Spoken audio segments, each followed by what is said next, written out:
under starlight's beam. Heroes rise in this night they gleam. Pages turn and as fate intertwines. Saturday night, it rewinds. Spinning tales from the might in our city's electric light. It's dodge, heroes fight, every moment feels so right. Welcome to that weekend thrill, where stories flash and dreams at will.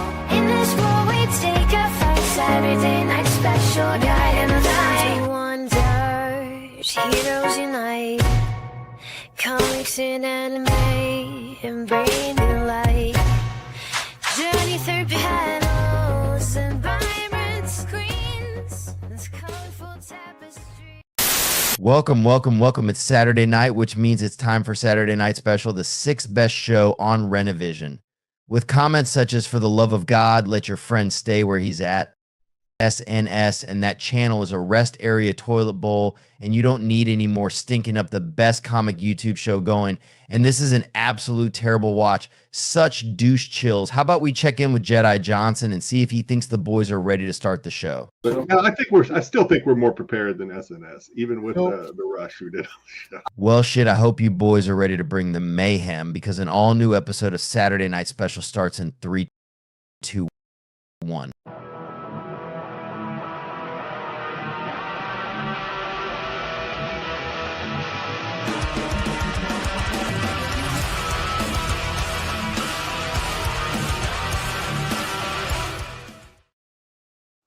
Welcome. It is Saturday night.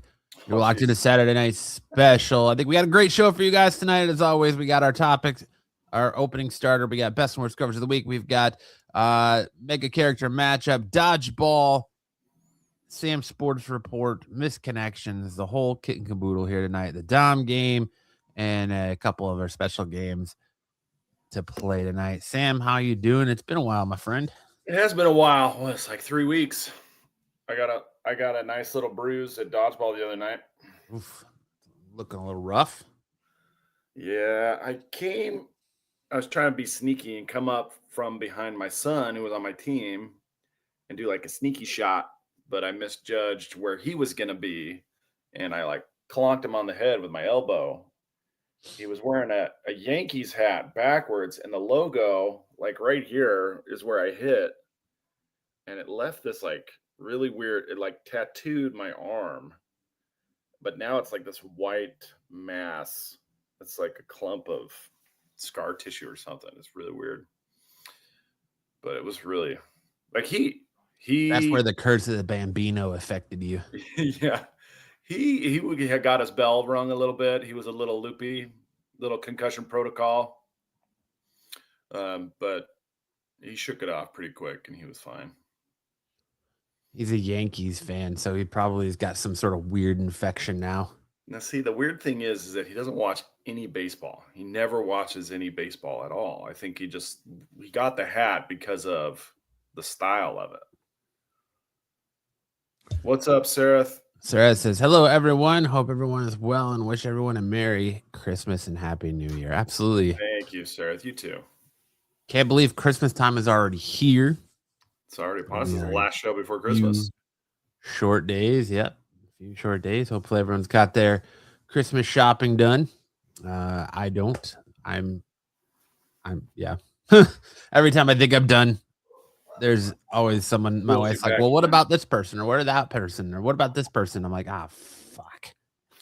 I just started my Christmas shopping today. Finally got my Christmas bonus, so it's time to start shopping. Start checking off the lists. Just Amazon. All Amazon. Yeah. Sam's just going to have Amazon packages out the wazoo. Well, hopefully I don't get porch pirates. Yeah. I mean, you live in Mesa, so I think it's bound to happen. There is a high probability. Ed, we've got a special treat in the singing category. I'm not doing pop music. I'm going to showcase a performance that I had last Sunday. I think you guys will like. We have company over, so I won't be able to stay for Sam's singing, but felt the need to say Merry Christmas May Santa bring Sam a better singing voice. Well, TK hopefully. says, did you put down the payment on the new pool? It's the gift that keeps giving all year round, Clark. Yeah, say what's up to the chat. GT Comics. What up, GT? First as always. What up? Kevin, go algorithm. Sam being very active in the chat there. TK is what says sup. Tyson with the jokes. Matt and Sam bleeding out in the bathroom. Jokes on you. That's been medically taken care of. I no longer have a butthole. That's right. I had it surgically removed and sewn up. Because 2026 is all about the year of the colostomy bag. So, don't need a butthole anymore. That's right. You can Bluetooth butthole. Sarah said, come on now, Ed. Sam's like a Caucasian Luther Vandross. That's so kind of you, Sarah. Tyson says, Ed, come on, man. Santa doesn't perform miracles. Well, let's just see what you guys think of me actually performing in front of a live studio audience. Let's see what that's like instead of just doing my gag performance for the show. I would like your honest opinions, but that's coming later in the show. Sticks should be joining us sometime tonight. You all know how time works in the Matrix, and it's just whether or not Sticks' internet feels like he's done enough to not participate today, and lets him on. But hopefully Sticks will be here at some point. Ed says, once again, Merry Christmas, y'all. I'm out of here. Have a good night, Ed. Have a good Christmas. Bye, Ed. I And hope hopefully you weekend. I hope your hike through Alaska is comfortable. He looks like the outdoor boys. He does look like the outdoor boys, doesn't he? He's got to go freeze his nuts off in the snowbank somewhere. Hiking through the Alaskan wilderness in the dead of winter. Yeah, he's got to go make some honey butter, bread somewhere. But all right, Sam, what do you got to start us off this week? We've got some interesting news out of the legal world. The IRS is going to be catching up on OnlyFans thought content in order to make good on Trump's no tax on tips promises. So we have the story that says IRS agents will have to watch OnlyFans content in order to determine if the content meets the no tax on tips law outlined in President Donald Trump's One Big Beautiful Bill, according to a report from the New York Times. The passing of the law included a caveat, which is that pornographic creators and actors, including those who operate on OnlyFans, are not entitled to have their taxes waived. There is a vast quantity of content on OnlyFans, and while the platform is best known for pornographic content, there are multiple other kinds of lifestyle content on the site, be it cooking or exercise related. This means that taxpayers reporting tips from OnlyFans will need to have the content viewed by an agent from the IRS in order to determine if they qualify. What this means, ladies and gentlemen in the chat, is that if you have a favorite OnlyFans creator and you want to make sure that your tips to them are not confiscated by the tax man, you need to make sure that you create your own content on OnlyFans that looks like something other than pornography, so that the IRS has more videos to comb through. And then you can make sure that every dollar gets to whatever your favorite thought is on OnlyFans. Yeah, Tyson sent me this notice too. Stacey Dash from Clueless, now in her 50s. She just opened up her own OnlyFans, and she's hoping to get that tax-free tip cheddar. Nice. A real question here, though, is what if you have mixed content? What if you have mixed content, Matt? It's the thought that counts. Yeah, absolutely. What if you have mixed content where some of the content is spicy and some of it is cooking, Or what if you're cooking? What if it's cooking content, but you're only wearing an apron? What if that? Or what if, oh, dude, this one cracks me up. I had my buddy Brian, who I started the dodgeball with. He was like, "Oh man, I'm thinking about doing an OnlyFans with food deliveries, where I record myself delivering DoorDash, but it's like a sexy thing. It's like a sexy delivery." Like he's delivering it in like a thong, Well, you don't or see like it a tuxedo thong. because it's like his POV, right? He's got the camera Yeah. on his hat or something. All you do, like you see him drive up to the place, and then he's just grunting. It's just him grunting. He's like, "Oh yeah, oh oh oh." Yeah. What's sexy about him grunting? There's nothing sexy about it at all. It's so stupid. I was like, dude, this is just you grunting like you're trying to poop. Oh yeah. So he's just gonna show the world what his wife or girlfriend get to see every night, huh? He's like, "Oh, I'm gonna deliver this footlong. Gonna deliver this footlong to this lady. What's her name? Diane. Gonna deliver footlong to Diane." So stupid. All right, Sarah with the legal question. Yeah, Brian will roll up like Borat. My wife. I come to look upon your wares, gypsy. What if the person says it's performance art? That's a great question. There's an old case precedent where they were trying to determine what the line is between pornography and performance art. And what they said is, we can't articulate a difference, but we know it when we see it. And so you're going to have all these IRS agents trained in knowing the difference between performance art and pornography. So And what if you just do a ribbon dance to the sounds of Motown, but you're butt ass naked? That's performance art. It is performance art. The question is, does it give the IRS agent a boner?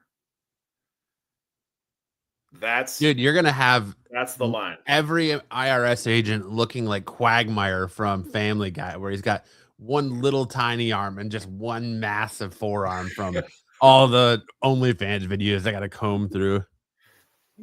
Do I get a guilty or a weird boner from this? Performance art. Am I hard right now? Yes. Do I not feel guilty about this? Do I not feel weird at all? Pornography. Honey, what are you doing? I'm doing my job. Pump some more lotion.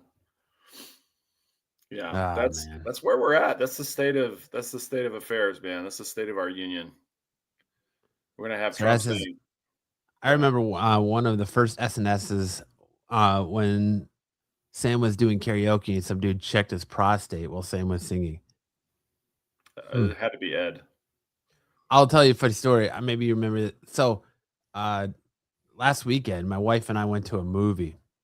And in the middle of the movie, she turns to me and goes, "Did you fart? Because it stinks like shit in here." I was like, "No, I didn't." I was like, "But I don't smell anything." I did. And then she starts just losing her mind through like the last 30 minutes of the movie, just laughing, like can't catch her breath laughing. And so the movie ends and I turn to her and I go, "What are you laughing so hard about?" It was just a fart. She goes, "Yeah." She goes, "It was funny because it smelled so bad." And then all of a sudden out of nowhere, it popped into my head the one time you guys were opening S&S and Sam farted and I laughed so hard that I threw up. And she's like, so just the thought of that fart and the smell of the one that was there, I couldn't control myself. So I was laughing so hard. Like she was laughing so hard through the end of the movie. Like she just could not control it. It was like a powerful experience, you know. We went and saw Eternity, the new Elizabeth Olsen movie, and she was just fucking dying. She's like, it's a super serious moment in the movie, and I'm just laughing because I'm smelling a fart and then thinking about Sam's fart on S&S at the same time. Like she just lost it. She couldn't control herself. Okay, well, what happened was we started the show, and so it muted everybody's mic, and I right at the same exact moment I was clicking to mute my mic so I could fart, and it unmuted me.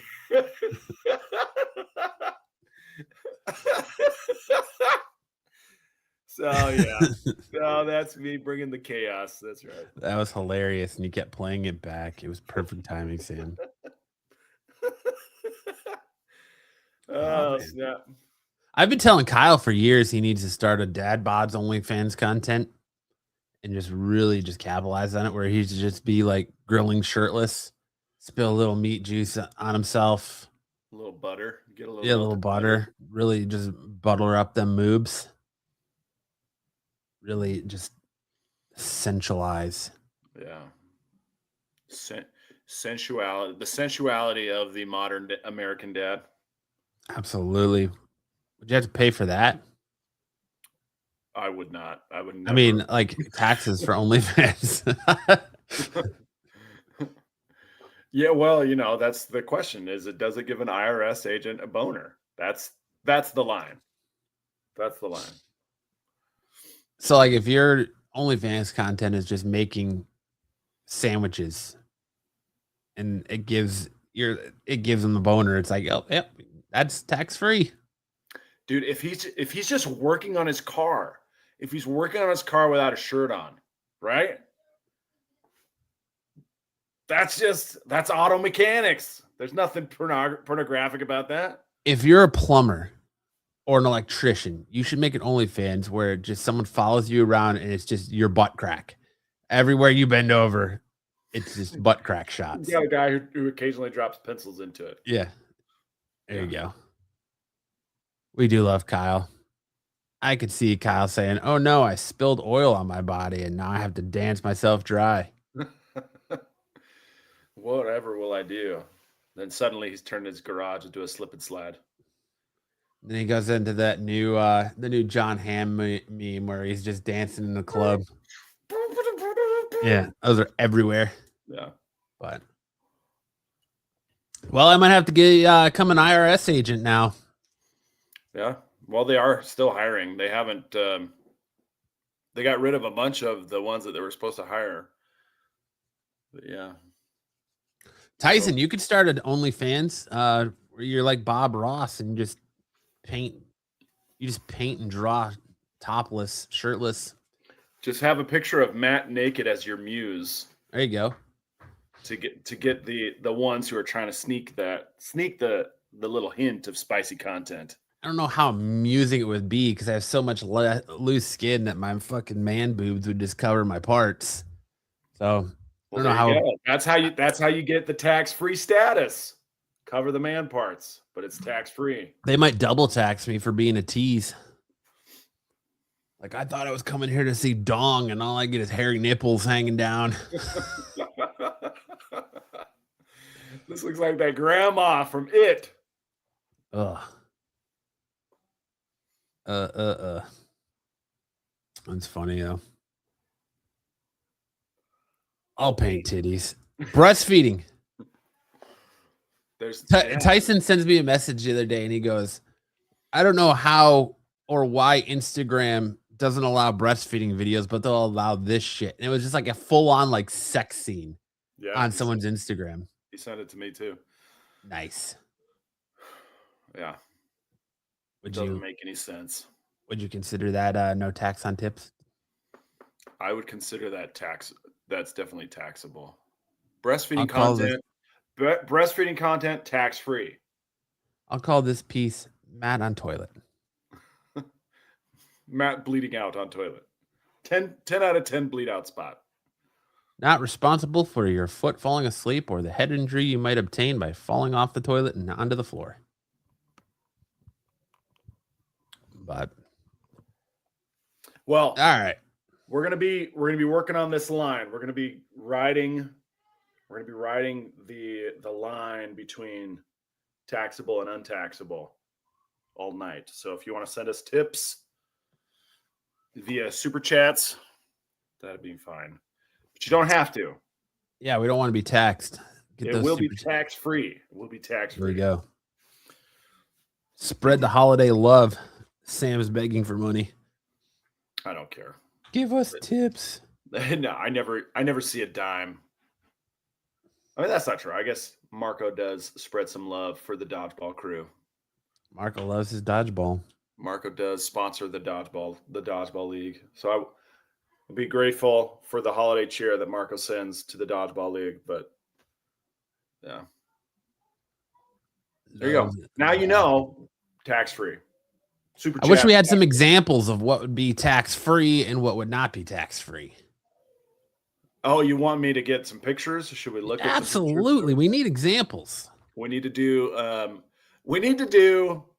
a new game where we quiz the audience of whether someone's OnlyFans is taxable or untaxable. We're gonna be the IRS. We're gonna put ourselves in the shoes of the IRS. We're gonna be Matt on the toilet belongs in the Louvre. Yeah, it does. Or rather, we'll be the OnlyFans girls' defense attorney.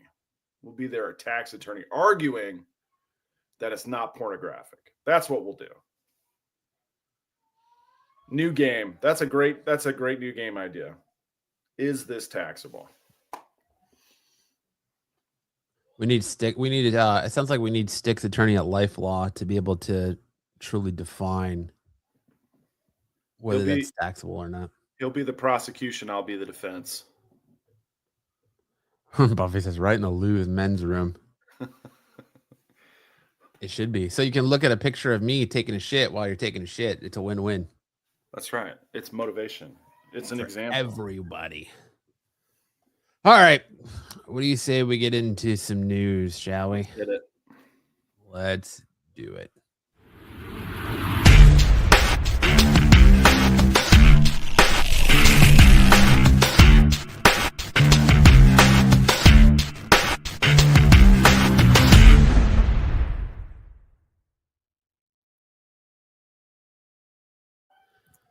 Well, if you're a Joker fan and you feel like you haven't gotten enough Joker in comic books over the last year, don't worry, you're in luck. The non-absolute Joker comes to Batman number 7 in March of next year. He was teased in the first issue, and now we have the Joker coming to Matt Fraction and George Jimenez's Batman series in March of 2026 for Batman number 7. And no need to be a massive billionaire dragon, but instead a massive oversized comic book. Over in Gotham, Batman number 7 launches Matt Fraction and George Jimenez's second major arc, bringing the Joker back into the spotlight in unsettling fashion. This oversized issue features a striking interior gatefold that plunges readers into the Clown Prince of Crime's fractured psyche, reframing his relationship with Batman for DC's mainline continuity. But the Joker is the only one problem. Commissioner Vandal Savage is increasingly militarized GCPD and Gotham's new mayor, Pamela Isley, tightens their grip on the city, escalating a full-scale war on the Bat family as pressure mounts. Batman faces impossible choices that lead toward a devastating police assault with permanent consequences for one of his closest allies. So there you go. You know, it just feels like it's becoming mandatory at this point that the second arc in any writer for Batman's repertoire has to be the Joker. We have to go to the Joker. Scott Snyder did it. You got it kicked off with Court of Owls and then went into Death of the Family. So it just feels like that's kind of the blueprint when you're writing Batman is your second story arc absolutely has to be the Joker.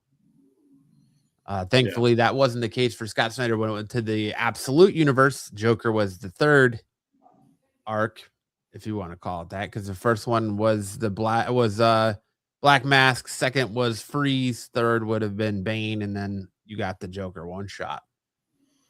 But so if you need more Joker in your life, DC's got you covered. I mean, I guess the question is, do you lead with your best story or your most anticipated story, or do you save it for later? I think you save it for down the line. But I guess if you have a story to tell and you're a writer, you don't know how many issues you're going to be on that book before they change creative teams. So you got to get your big hits in early. But hopefully it doesn't fall off after that, because sometimes these stories tend to fall off after you get a Joker story, because that's what everybody wants. Gotta please the people. And sometimes I would say it even like, I don't know, might spark poor sales on the book that show, oh, well, sales on this book aren't great, so let's bring out the Joker and really get people in the shops to buy this. Zaggy says, there's another damn Joker. There's always going to be a Joker, man. He's the yin to Batman's yang. But there you go. Look forward to Joker number 7 in March from Matt Fraction. Also, Superboy Prime becomes the DC Universe's main Superman in upcoming Reign of Superboy saga. It's been a hugely successful couple of years for DC Comics, and the publisher is looking to keep that momentum going into next March with the launch of another wave of all-in titles as part of DC's Next Level storyline initiative. The big news is that when DCKO ends, the DC Universe will need a new Superman. So I feel like this press release kind of spoils potentially the end of DCKO. Kicking off the Reign of Superboy saga across 4 ongoing Superman family titles, the adventure begins on March 11 with Action Comics 1096 by Mark Waid and Skylar Padridge. And that young Superboy Clark Kent from the past collides with today's Justice League Unlimited. This clash across time bridges Superman's earliest days with the present, while Martian Manhunter, Mary, Marvel, and more search for the missing Man of Tomorrow in the past. Supergirl number 11 by Sophie Campbell thrusts Kara into the bottled city of Kandor, where she loses her powers and gains a cybernetic upgrade to lead a revolutionary alongside Connor Kent, Superboy, and a legion of Boy Thunder clones. What do these clones mean for the future of the House of L as the months continue? Superboy or Superman Unlimited number 11 from Dan Slott and Lucas Mayer expands the arc with John Kent facing a terrifying time-bending foe, and the debut of Tomorrow Man, a brand new character whose arrival shakes up the timeline itself. Finally, the opening months of DC's new Superboy saga culminates with Superman 36 by Joshua Williamson and Dan Mora as Superboy Prime steps into the spotlight of the ongoing series, normally reserved for the massive crossover event. Prime now claims the mantle of Superman in a bold, action-packed story that redefines the legacy of Metropolis. Does he have like? Is this the one that has like the heating up gauntlets, or his gauntlets do things? I'm not really familiar with Superboy Prime or reading anything with Superboy Prime. Oh, okay. Never mind then. Never mind. Superman fan. Superman's one of those characters that really never caught on for me, just because he's got like essentially the power to have all the powers. It's kind of like the Hulk. Like, I think the fact that the Hulk gets stronger with the angrier he gets is kind of ridiculous. But I try not to dabble with Superman too often or too much. Okay. But I know that Superman has a lot of fans. So Buffy says, oh, good. Another crossover event. Just what we wanted. Yeah, and I think this spoils DCKO. I mean, I'm really liking DCKO, but I think either Superman is going to win DCKO and become the King Omega, and the bridge to keep the Ultimate Universe and the main DC Universe continuity going, or something's going to happen to him in DCKO that Superboy Prime has to take over that mantle because they don't know where the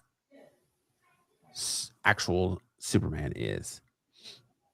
Kevin said, avoid Aquaman's solicit. Okay. Well, I don't think it's in the slide deck.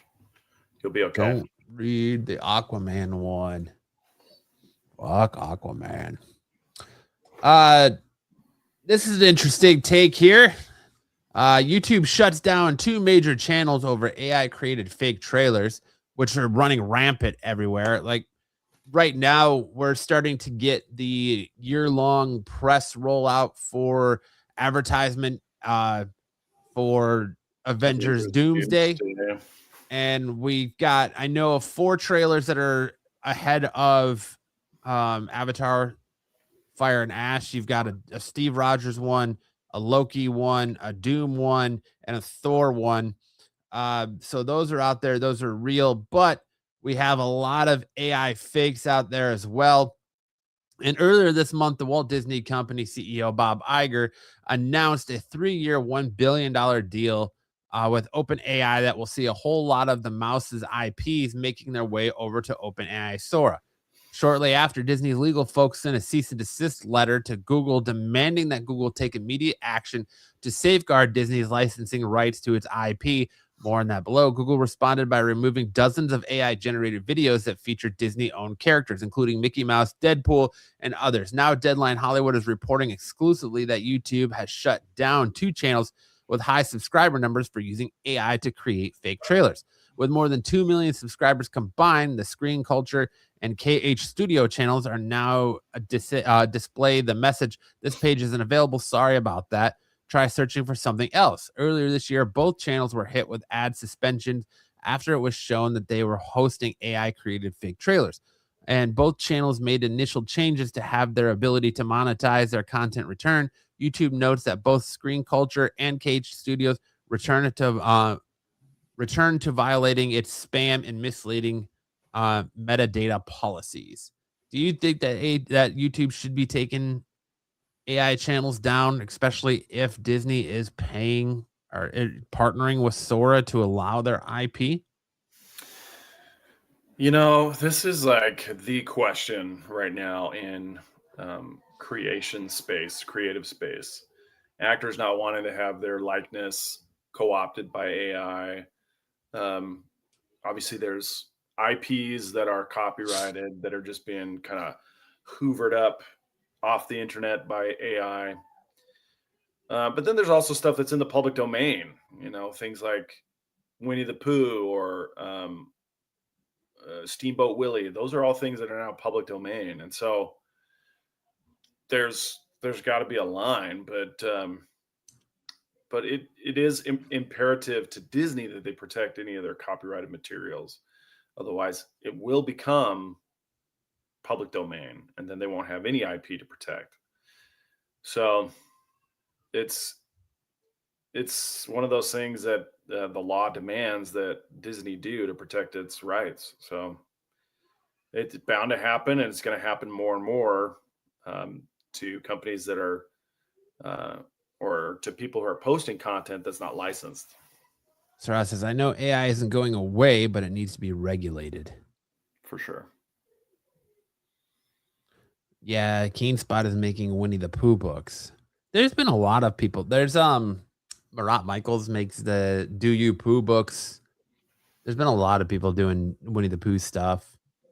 Steamboat Willie. It seems like anytime a new IP hits the free use, like they make some sort of horror movie with it.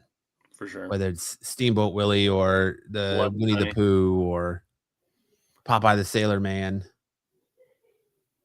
They just yeah, once it's public domain, it's gonna happen.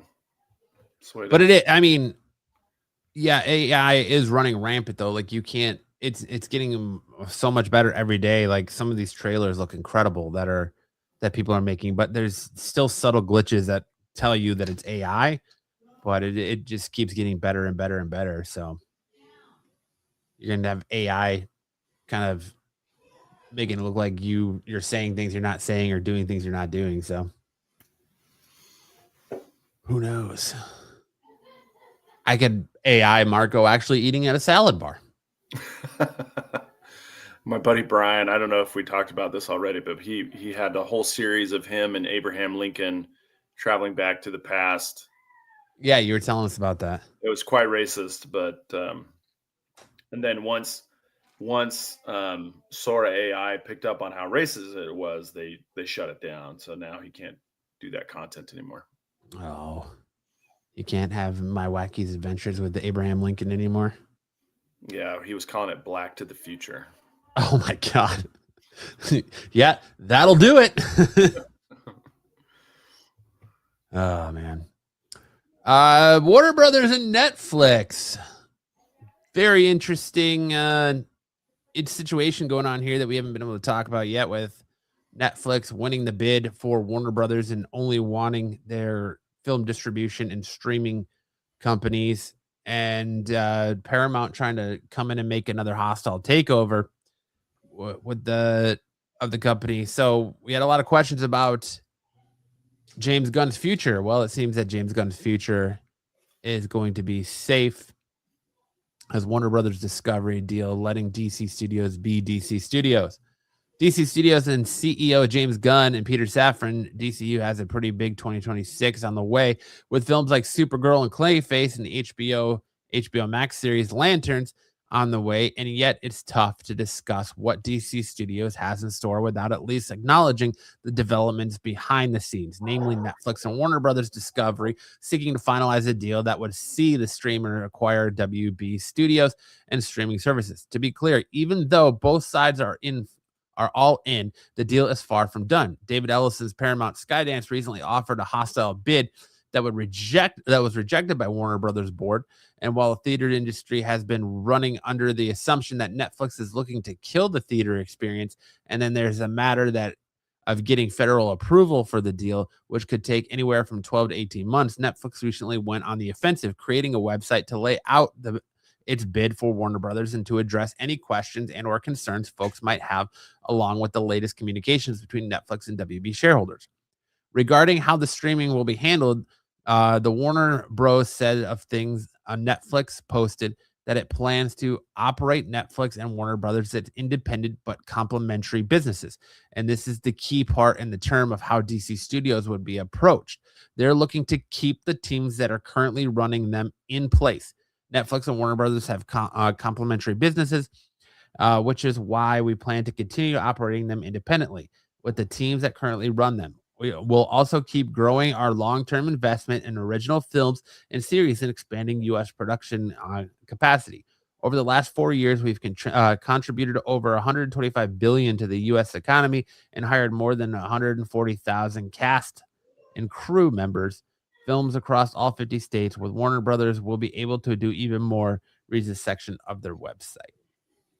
So my understanding of it all is that it's going to be business as usual. But the thing to keep in mind here too is that unless it's changed, the last thing I saw when they first announced that Netflix won the bid is that they were only committing to the current business model up until whatever's already in play is done. So whatever's already been in production, plan to hit theaters like Supergirl, Clayface, they're going to hit those in theater.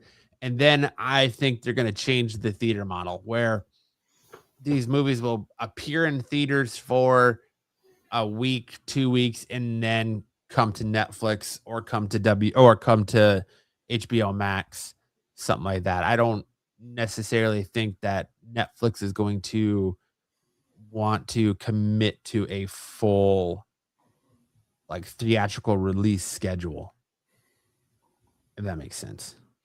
Yeah. Yeah, I mean, they need to get more people subscribing to their streaming services.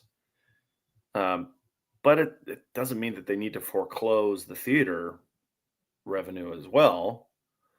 It seems like there's still a lot of people wanting to go to movies, albeit I have a hard time justifying sitting in the theater for 3 hours and 15 minutes to watch Blue Aliens. Come on, James Cameron, 3 hours and 15 minutes. Are you kidding me? I've heard that that good that it needs to be over 3 hours long. And the real kicker on that is I've heard that it pretty much like there's no new content in the movie. It all still takes place in like the same region, in the same areas as Way of Water. So it's like 3 hours of continuation. I described Way of Water to somebody they hadn't seen the second one. I was like, oh, it's like National Lampoons meets Dances with Wolves. It's like Summer Vacation meets Dances with Wolves. It's like a real family teenage experience. Cosmic says I'll have to wait till after the beginning of the year to watch Avatar. I mean, like, can we break it up? Can we get an intermission where, I come back the next week to get the second half of the movie? It's so long, dude. How many stars would you give it? I haven't seen it yet. You haven't seen Way of Water yet? Oh, I saw Way of Water. Three stars Way of Water. I'm not gonna like. I was interested in the first Avatar. I thought the first Avatar was great, but it was a revolution in cinema, and it was like an experience because it was like really one of the first movies that came to like real 3D. But I lost interest, man. I had no interest in sitting through Way of Water. I have no interest in the only thing I have interest for in Fire and Ash would be to watch the Doomsday teaser, and then I would probably leave. So long. Yeah, I'm not invested in it. Like, I don't care. So hopefully it does well for cinemas and James Cameron, but I know that Fire and Ash right now is the lowest rated Avatar movie of the three. So Sticks, are you gonna go see it? That looks like it's right up your alley. I haven't even seen the first one. Sticks, did you get better internet? No. Coming in super clear, not sounding like you're getting molested by a dialect. No. Internet's the same. It's probably just a good spot on the night. No, I never saw the first Avatar, so you haven't I'm not seen interested in the first one. No. First one's pretty good. That's what I hear. Is Sigourney Weaver in these ones too, or no? She's only in the first one. Yeah, she is. Isn't she? No, she's not. I'm sorry, she's not. This one. Oh. So in this one, the core family, Jake Sully and everybody else, they've had to move away from their home where the tree was. What was it called? Awa. They had to move away from the tree. Wow. Learning tree. And they've kind of partnered up with the Polynesian blue folks. Yeah. They're like real aquatic. They're actually aquatic blue people. And then in the third one, they're taking on the volcanic blue people. So it's like Pokemon. Now they're Pokemon. They have Return to Fern Gully and water types, and now they got to go fight the fire types. The return to Fern Gully. But there you go. If you were worried about it, James Gunn and Peter Safran are sticking around at DC. Which, listen, I've heard that early screenings of Supergirl are not going over very well. I'm hearing that Millie Alcock is really good in the role, but the villain is less than ideal, very lackluster. And apparently there's a scene where a rather annoying comedy actor does a voice for Crypto. So Is it TJ Miller? Huh? Is it TJ Miller? No. Oh, okay. How depressing. So it's not looking good right now for Supergirl. Hopefully that turns around. The trailer looked. Was that your Seth Rogen laugh? Yeah, it was. It was. You got it. Sam and I talked about the trailer a little bit when it came out. Sam said it looked like Guardians of the Galaxy. Yeah, highly. It does look like it's going to be a 1-for-1 almost of the Supergirl Woman of Tomorrow comic book storyline. But we'll see. I'm down to see anything with Millie Alcock in it. I think she's absolutely stunning. So she gets stranded on a planet in that, right? Yeah. Yeah. Is the planet Earth? And like the young girl you see in the trailer is out for revenge as her father is killed, I believe, and she tries to get Supergirl to kill the people that killed him. So it should be fun, but it just sounds like everything is going to be business as usual for now. And then after that, we'll see what Netflix does. Yeah, Lobo. I'm interested to see him as Lobo. So Tyson said Sam Guardians of the Galaxy was my thought as well. For sure. That's what everyone's comparing it to. I've heard that a lot. After Sam said it, it was like, oh, it's just Guardians of the Galaxy. So we'll see. But 2026 is going to be a big year for movies, man. Big year for Marvel, for DC, with Avengers Doomsday, Spider-Man. We've had so many leaks over the last week, so much leaking from Doomsday. We've had what people are saying is the leaked trailer for Spider-Man Brand New Day that came out that was actually months old. That Sony's just refining that, and we're going to get trailer for that supposedly during the Super Bowl, but I think it'll be after because Sony usually skips Super Bowl stuff. I think we'll get the full trailer for Avengers Doomsday at the Super Bowl, but you can see the AI, like when we go back to the story we talked about, like AI has come so far that people have taken the shitty camera footage that someone recorded at a preview screening of Avatar of the Steve Rogers Doomsday trailer and recreated it through AI to clean it up. So that's, if you've seen that, we know that Steve Rogers is coming back for Doomsday, Chris Evans. So lots of stuff going on out there right now with that stuff. Imagine where AI will be in 10 years. Yeah, it's going to be insane. It's going to be like The Running Man, which I watched the new Running Man with Glenn Powell the other night. Fantastic movie. Yeah. Fantastic movie. So good. Yeah, as good as the original or better? Same? I think just as good, yeah. But Glenn Powell, king of the remakes. And speaking of leaks, there was a Wolverine trademark listing suggesting a new Wolverine movie or TV show starring Logan is in the works. 20th Century Fox, well, I should say Disney, is really set to make good on the promise that Deadpool laid out in Deadpool and Wolverine, that they're going to be having Hugh Jackman doing this till he's 90. While 20th Century Fox's X-Men will return in Avengers Doomsday, it won't be until after Avengers Secret Wars that we finally meet the MCU's all-new, all-different X-Men.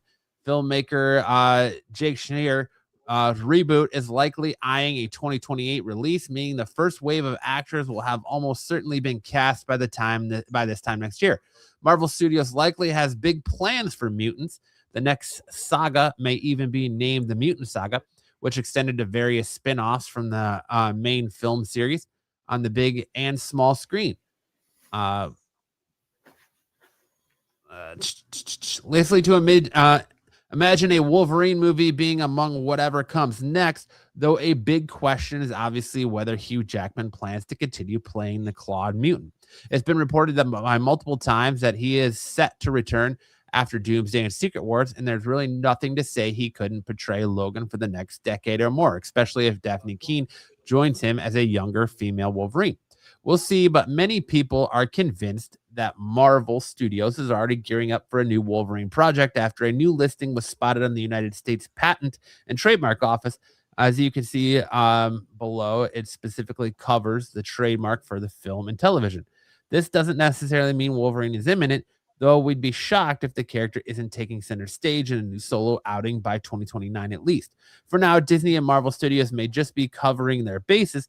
Asking about a possible Wolverine return recently, Jackman said, "Maybe. I'm never saying never, ever again. I've done 10 films now, so I think they have enough for an AI version of me." He later added, "It doesn't feel like the end. I really felt like the end after Logan. Actually, I need to claim it as the end because I really believe in some things that I wanted that movie to be, and I had to fight for them. I had to say this is the last time I'm doing this.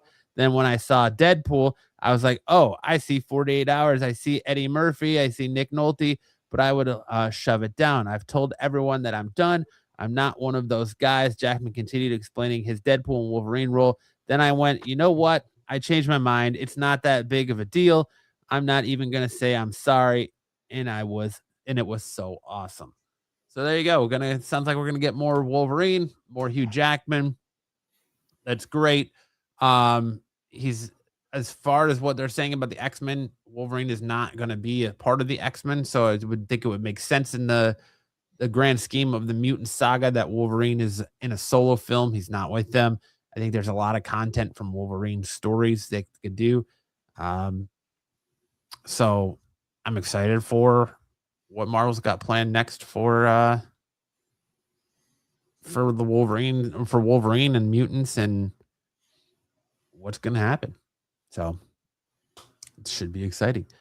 But that's it. That's all our news. Now I'm going to hand it over to Sam to fill us in about all the big news happening in the world of anime. Watch your ears.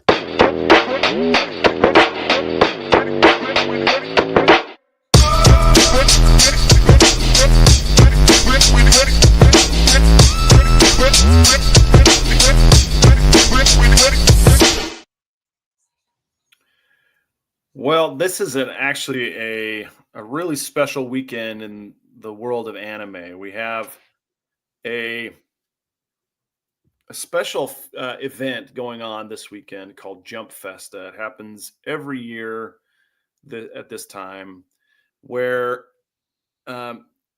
Shueisha, the publisher, and its various anime studio partners that it does to animate its manga series, gets together and makes a bunch of announcements. It's kind of like the Comic-Con of Shonen Jump anime. And we do have a couple of announcements coming out of this for Kaiju number 8. Kaiju number 8 is going to be entering its final arc. It's done 2 seasons so far. It had something like maybe 200 chapters. So they are adapting a lot of the story very quickly. Sorry, Ed. Three seasons is, that's pretty uncommon. They don't usually adapt that much material that quickly. But in the case of Kaiju number 8, I'll be honest, the series, in my opinion, takes a big quality drop up between where they've done so far and the final saga. So maybe skipping that piece or condensing that piece is the right move. So Kaiju number 8's, I don't know if they're going to do a 3rd season and a 4th season or just a 3rd season. I would imagine to be 2 more seasons before they wrap it up. But it's going to be drawing to a close here soon. Then they also announced, or they revealed, a new trailer for Jujutsu Kaisen Season 3, the Culling Game. I don't know if any of you guys went and saw the movie that was released. That was kind of the summation of Season 2, and then it also had a teaser of Season 3. The Culling Game. The Culling Game is considered like the most intense story arc leading up to the finale. So Jujutsu Kaisen is also one of those stories that doesn't last forever, but it's intense start to finish. So Season 3 will be dropping on January 8th next year, which is just a couple weeks away. So if you're a Jujutsu Kaisen fan or JJK fan, as they call it, gear up, because we're almost there. We're almost ready for Season 3. All right, we'll go to the next slide.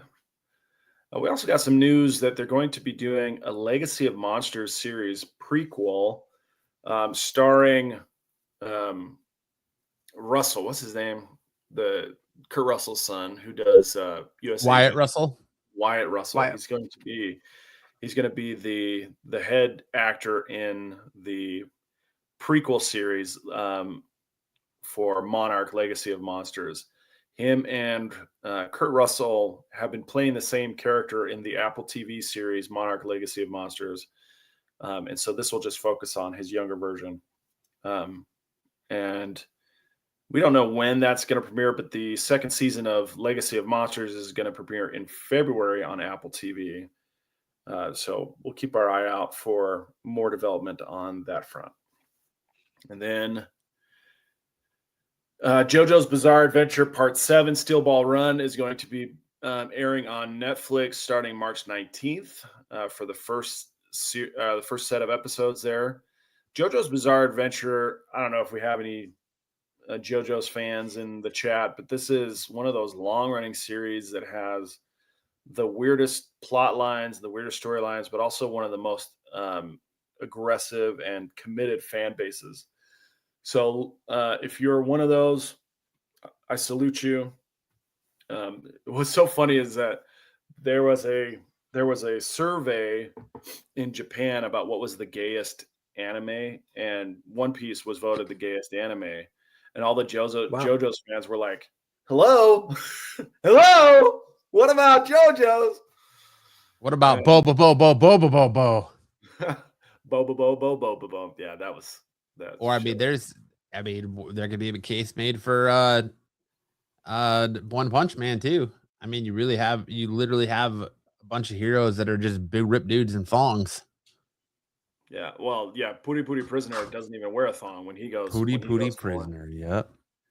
Yep. He's just a big hairy dude who likes his little candy boys. But yeah, so the March 19th is when it hits. All right, and that brings us to the last news story, I think. One of my favorite series is also a short series, Mashal, Magic and Muscles. This is like the One Punch Man meets Harry Potter series, and it's got kind of a comedic take. But then in its final, I got it from your mom, BK. in its final story arc, it kind of takes a more serious turn. But it's headed to its third season, confirmed to be airing not next year, but the year after. So probably going to be a January 2027 launch date for Mash Burn Dead's third turn. And that'll bring us to our manga spotlight of the week, which is the sequel series, Jujutsu Kaisen Modulo. So this is a series that takes place approximately 60 to 70 years after Jujutsu Kaisen ends. And it follows a set of Jujutsu sorcerers who are associating with these aliens, these three-eyed aliens. The series is already in its final arc. It's only got 15 chapters so far. It'll probably end by chapter 20 or 21. Gege Akutami, who wrote Jujutsu Kaisen, said he wanted a 3-volume follow-up sequel series to Jujutsu Kaisen. But in this week's chapter, we got this incredible color spread in the top left of the two main characters. You have the alien on the left and the human on the right. And then Dabura, who's the villain, is kind of in the background there with the third eye opening vertically. And then Okotsu's heir on the right. And we get to see Okotsu's heir. Her name's Yuka. She dives into Dabura's battle, like his battle arena, and she summons Maharaga. If you guys know anything about Jujutsu Kaisen, Maharaga is like the big monster that Sukuna uses at the end. So it's really headed to its climax. This story is just about over, and it was a really short one, but it was a punchy one. And I'm not sure what the message is that they're going for, other than they wanted to see Maharaga get out there and stretch his legs a bit. So that'll do it for the manga spotlight. Check out all of these series on Manga Plus, the Shonen Jump app, also Viz Media. As far as Fidel is concerned, Fidel has been posting a lot of his kind of R&R with his Navy buddies. I'm expecting him to give us a visit, or at least a call when he has leave here in December, but it's getting close to the end of the month and I haven't heard anything from him yet. That might be a sign that military is gearing up for something. There's kind of the naval blockade of Venezuela going on. So just keep your thoughts and prayers for our boy Fidel, that he stays safe wherever he's at around in the world. We want to make sure he gets home safely. in the Navy. All right, and I do have 2 highlights. You can click either one. First one is our buddy Tyler Tryon. You guys might remember Tyler from Couch Crunchers. He was on Saturday Night Special once talking about Lord of the Rings, the Amazon Lord of the Rings, Rings of Power series.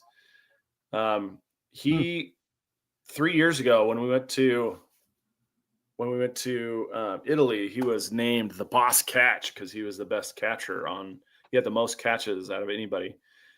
And then in this match, he got 2 catches, which basically saved the day. Brought both of my sons in, who were Thaddeus was just kind of flash in the pan, but then Ace came in and cleaned up. So this is Thaddeus. He's my older son. That was the hat he was wearing when I got this bruise. And then Ace comes in and he's like, I'm going to pick up a ball, and he throws a change up droppy that just like lands right on the girl's foot. Or, you know, she's expecting it to go somewhere, but it just drops all of a sudden. And so he's able to trick her into an out right there. All right. And then we got one more, which is Boss catch. Pickleball season must have come to an end, huh? Yeah. Captain Pickleball out there again. Well, I think his wife doesn't let him play pickleball. All right. This is a guy who's going to be going to Italy with us next summer. His name's Robert Peters. And he's pretty highly ranked. He's like, you know, they do this thing where they assign us a ranking out of 10, and he's like a 7 or an 8 out of 10. Yeah, he hit my camera. Everyone hits my camera though. He does hit it. He does tend to hit it more than anybody though. So this was just kind of a highlight reel for him on this one game where his foot was on the line. His foot's on the line there too. The line is a tape measure. I can guarantee you he was not on the line in the middle. It's that I don't know if you can even see it. It's a white tape measure across the court. Yeah, you can see it. His foot was on the line. White Goodman would not approve. Anyway, that's it for dodgeball highlights, and then we'll throw it back to you for right there. There's the white line right there. Yep. His foot crosses it on. Boom. White line. He's over the line. I don't think he over the line there too. Scumbag cheater. I don't think he is. And I'll tell you why. Because when someone steps over the line, it pulls the line out of place, and so it's really easy to tell. Cheater.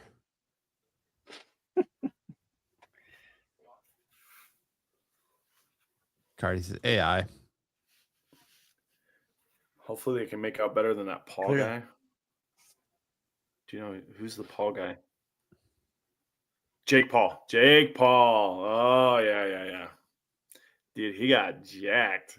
Oh, did you see his face when he got his jaw broken? Yes, dude. Oh. Let me I sent that to somebody where he's like in his it was like in his hospital room, his face all jacked up. Well, no, like in the ring when it happens, it looks like he like it broke he's like, oh shit, what did I just get myself into? Or he was like, what hit me? Like he'd never been hit that hard in his life. That's what happens when you're fighting an actual fighter and not a washed up UFC guy. I thought I would win against Anthony. Like he got yeah. Yeah, he got jacked up, dude. I think it's still talk. Absolutely blasted. Yeah, he was worked. He was outsized, that's for sure. But he was hitting that Philly shell, and then he had zero defense in that 6th round. He was just gassed. You could tell he was totally gassed. Well, yeah, because he spent the first 2 rounds just running for his life. He was throwing up total baloney and then sitting there like this, waiting to get jacked up. And his hands were way down. He was toast. He should have just threw it in the towel. He did have the balls to get in there. That's true. He took a fight that, I don't know. which probably shouldn't have taken, but what are you gonna do? All right. That leads us to mega character matchup. It's been a few weeks since we've done one of these. And so we had Firestar versus Miracle Man. Why don't you give us the tail of the tape a little bit here on Miracle Man, Sam? You got it. Miracle Man is basically a god level character. He's got 85 out of 100 intelligence, 100 out of 100 strength. Just to recap, 95 out of 100 speed, 100 out of 100 durability, 95 out of 100 energy projection, 70 out of 100 combat skill, which is so bizarre.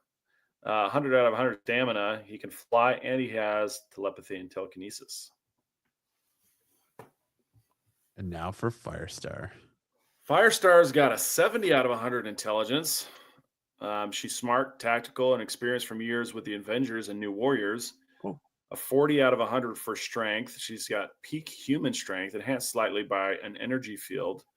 Her speed is 50 out of 100. She can fly at high speeds using microwave energy propulsion.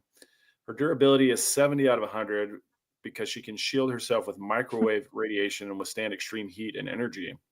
Her power is 90 out of 100. She can manipulate nuclear fusion, microwave energy blasts, heat emission, flight, and psionic disruption. Her combat strength is 60 out of 100. She's a trained fighter, but relies more on ranged energy attacks than martial arts. Here we go. Let's see if she can take down Miracle Man. Scenario is called Microwaves of the Gods. At its SHIELD research facility in the Arctic, Firestar is assisting a team studying dimensional energy signatures.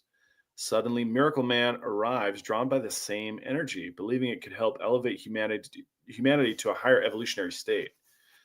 Firestar sees the reading spike into catastrophic levels and tries to shut the system down. Miracle Man refuses. A clash becomes inevitable. Firestar launches into the air, unleashing a barrage of microwave blasts hot enough to melt steel. The air ripples with heat distortion as she pushes her powers to the limit. Miracle Man walks through the blasts unharmed. His skin glows with quantum energy, absorbing the heat like sunlight. Firestar increases intensity, generating temperatures approaching the surface of the sun. Miracle Man finally raises an eyebrow, impressed but not threatened. Miracle Man lifts off the ground, moving faster than Firestar can track. He doesn't strike her. Instead, he warps the microwaves themselves, bending the energy around him like harmless light. Firestar realizes she's fighting someone who can manipulate reality at the atomic level. She switches tactics, superheating the air to create a microwave storm, a swirling vortex of radiation that could vaporize a battleship. It seems dangerous. I mean, they're both heroes, right? It seems a little reckless. Miracle Man simply says, enough. Miracle Man releases a controlled burst of quantum energy that cancels out Firestar's radiation, disrupts her ability to generate microwaves, and gently but firmly knocks her out of the sky. He catches her before she hits the ground, not out of necessity, but out of respect. Firestar is powerful, dangerously so, and in a street level or mid-tier matchup, she can melt opponents where they stand. But Miracle Man operates on a cosmic reality warping scale. He's near invulnerable, faster than hypersonic, can manipulate matter and energy, and can rewrite physical laws. Firestar simply cannot generate enough heat or radiation to harm him, and Miracle Man can neutralize her powers effortlessly.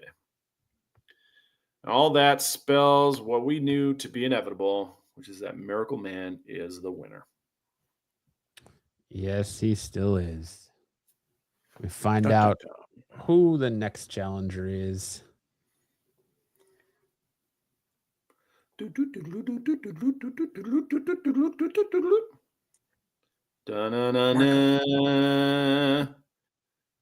Ganondorf. Ichigo. We get Ichigo back. Didn't we do Ichigo already? Yeah, we did. Ichigo Kurosai. Remove Ichigo. We'll try and spin one more time. Give us another spin here. Ichigo might have had a chance. Squirrel Girl. Squirrel Girl. Squirrel. The unbeatable Squirrel Girl. We'll see how Squirrel Girl That's what they have. fares next week She beat against Galactus. Miracle Man. And yes, she did. All right, that brings us to best and worst covers of the week. We have a small week this week. Lots of great covers, though. But it is the new comic book day will be on Christmas Eve. So we do have a small week this week. But like I said, great covers. Leading the charge here for the worst covers of the week, though, we do have this Rob Levin, the Joker versus the Red Hood DCKO cover. I think one of the most anticipated DCKO tie-ins to come out. But what is this cover? It is just Oh God. absolute. It's just offensive to the eyes. Not great. I don't know what's going on with Joker. Why he looks like he's just disintegrating, and I don't remember Red Hood being a 90-year-old man, but Is he going to the Frank Miller School of Artistry? he might be. He might be. Damn. Get off that correspondence school, Rob. Jeepers. He went to the Rob Liefeld School of Drawing while on acid.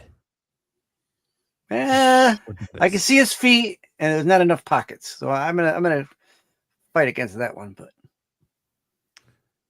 maybe. Not great. Next up, we have this cover B Sweeney Boo Holy variant cow. for Justice League Red number 5. Hey, There's some key assets I She- feel like you need to hit in a Power Girl cover, and I feel like Yeah. every single one of those assets was missed in this cover. Well, it's got the So- boob window. That's a check. Yeah, but it looks more like pecs than it does boobs. Yeah, Like, no, I feel I like, agree. I do feel like agree you with should that. have Yeah. like it. Her arms lifting them up to get a little bit more boobage in there. Cosmic says missing A the little more camera lift. though. A little more lift, a little less manly face. It's not Saul I Ruka. think too. Yeah, Yeah. but I that thought maybe thigh- they were designing this after China because it kind of looks like, if you look real quick, it would be like the body of China. heart shaped her- crotch. Yeah. That thigh gap though. Hmm. Zaggy says I have an A cup for my boobs. Nice, Zaggy. I'm glad you. I told think me. he can fit his boobs into a Oh, cup. oh, there goes Styx' internet. It's like, here's that compliment. Let me fuck up.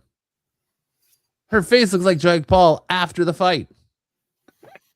Yeah, kind of. A little bit. Moving on, we have this cover B, Julian Totino Tedesco variant for Trinity Wonder Woman number 6. What the hell? Yeah.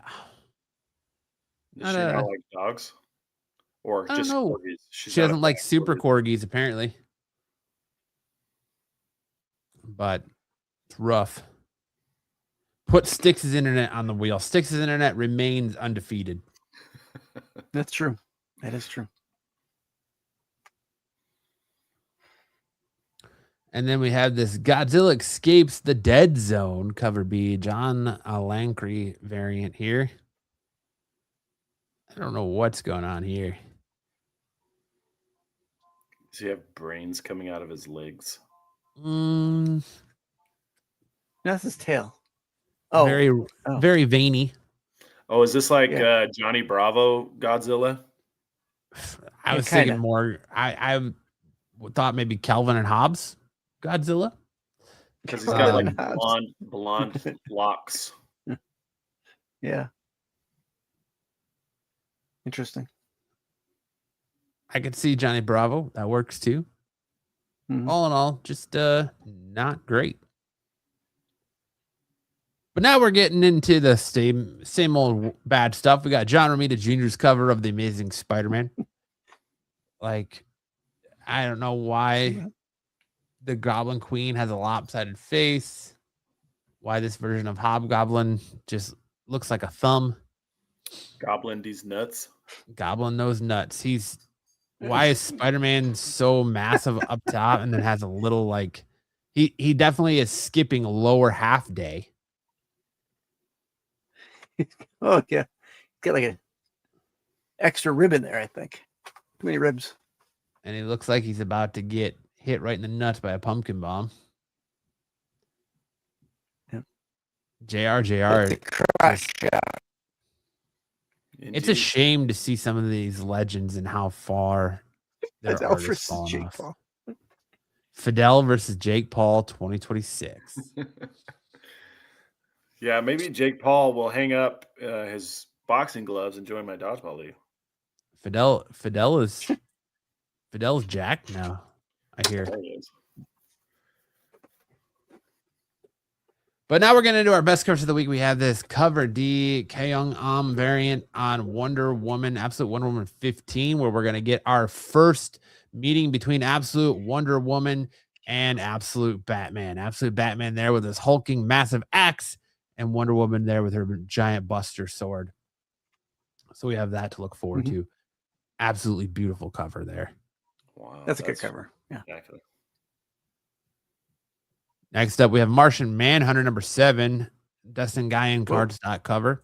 I like a lot of the detail here. Love the use of the colors and the space in the background. Definitely digging these Martian Manhunter covers here for the Absolute book. Really well done cover there.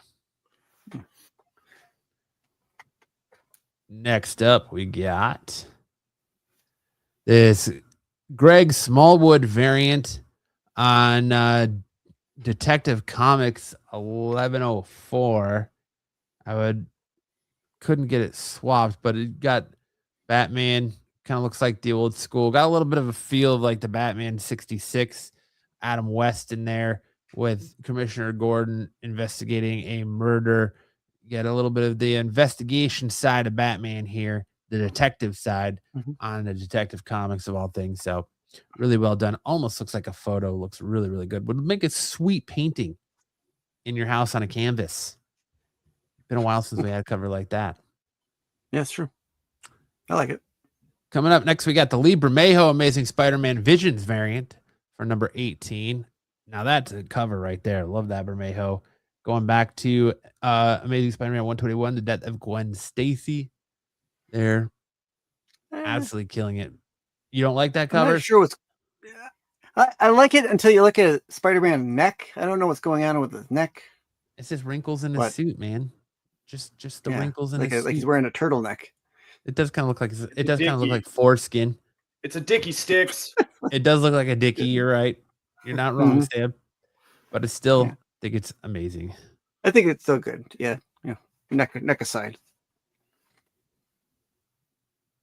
I can imagine Martian Manhunter reading that book on weed is pretty trippy, but you reading it on shrooms would be pretty crazy too. Just all the colors. Then we get our another Lee Bermejo variant for the Red Hood versus the Joker number 1. Joker coming in hard with that crowbar, leaping at Red Hood. Lee Bermejo is probably up there for one of my top comic book cover artists of 2025. I think his work has been absolutely stellar, and he's absolutely killing it this year. He came on hard the second half of the year, I would say. Whoa, like after August. Well, yeah. I said what I said. He came on hard as opposed to coming on soft. Nobody likes that. Then we have this Harley Quinn 57 Jessica Luna cardstock cover. Really like the anime feel of Harley Quinn in this, but with the different like facial shots of Harley Quinn through this broken mirror. And I mean, even I love the sexual innuendo here on this one where it looks like she's going to town on Poison Ivy.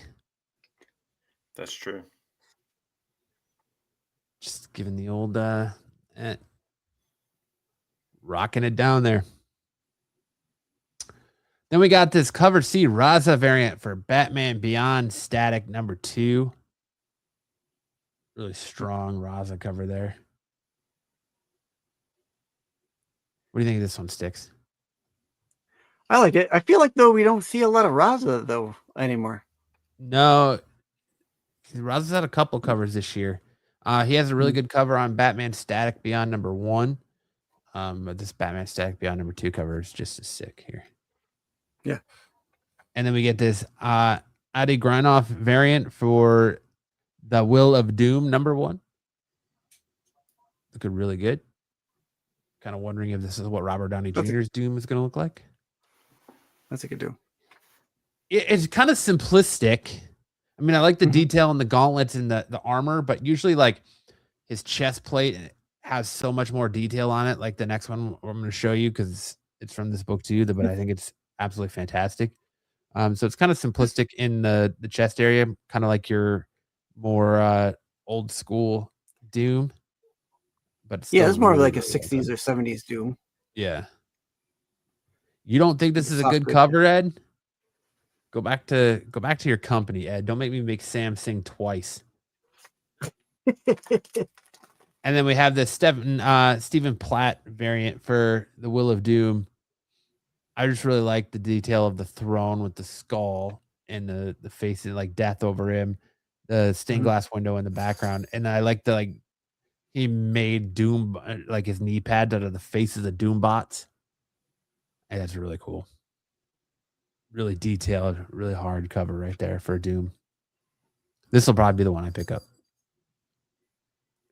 What's it say in a sword? In Domu Muto? Mito? Indo I think Mito? it's in Doom we trust, or in Doom I trust. Something like Probably. that. And then we have this cover C, Jing Hong Lee variant on God, what's the name of this? I meant to put the name of this book in it and I completely forgot. Chamber of Chills. No. Yeah, it's a Chamber of Chills homage. But Is it's it Scarlet Witch? no. It's not Grim either. It's maybe it is Grim. Buffy says Hello Darkness. Yes, Hello Darkness. Hello Darkness. Thank you, Buffy. Thank Good you, job, Buffy. Buffy. Yeah, I meant to put the title of the book in there because I can't usually keep it straight on these variants. So you need to put it in there and completely forgot. But yes, beautiful homage on that Hello Darkness coming out as well.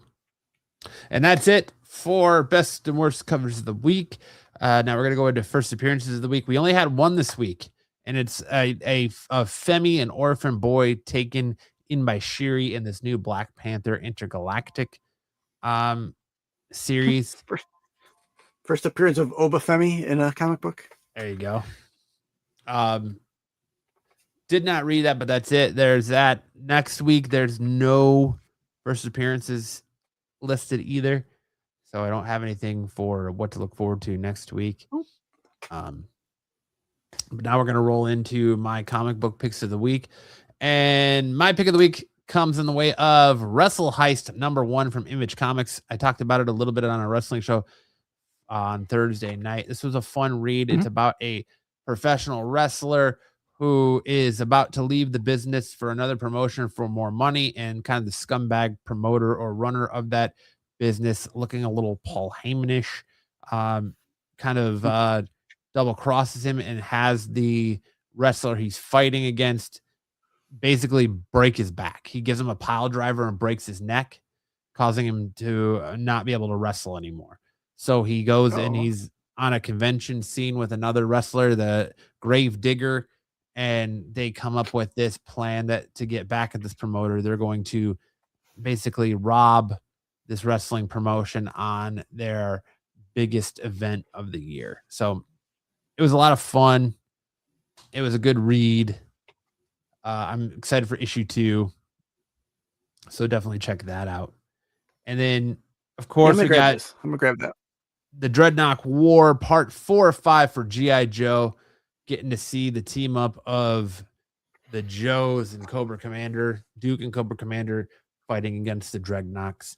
You get to see a sweet shot of Cobra Commander holding a chainsaw at the end of it. It's just this G.I. Joe book has been really well done. Joshua Williamson's absolutely killing it on G.I. Joe. It's been a fun read. Definitely check out G.I. Joe. Hell in a Squared Circle is a great wrestling comic as well, but I'm telling you, BK, I know you like wrestling. Check out Wrestle Heist. It was a fun read, first issue, if you haven't. And that's it. Now we're going to hand it over to Sam to allow him to share with us the beauty that is his singing voice. You guys keep complaining about my singing voice, so we're just gonna it should be. I embedded the link to it. It's not working. There's nothing there. What the frick? me try again. When I Just give me a click second. it, nothing happens. Just give me a second. It's all right. I'll have to stop sharing and share another screen anyway, so that way you can hear the music.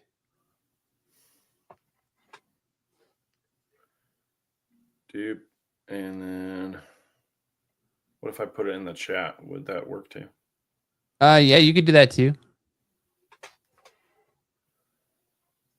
Messenger. Sam performs an exorcism. Well, they just had us wear like a black shirt with the. All right, let's put it in the SNS chat. This is for Ed. Which one? The Google one? The Facebook Messenger. one? Yeah. Okay. This is for Ed. He's always complaining, thinks I have a terrible voice. And maybe I do. I don't know. But I had a lot of compliments on this performance. So I'm hoping that maybe it. And it's Christmas. It's a Christmas song. So hopefully you guys enjoy it. We don't have to listen to the whole thing because it's like 4 minutes, which is almost as long as the Fire and Ash movie. Almost.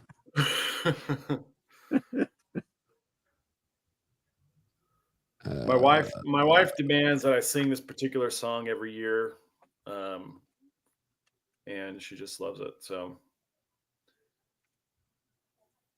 It's not allowing me to unmute the audio. what the heck? There we go.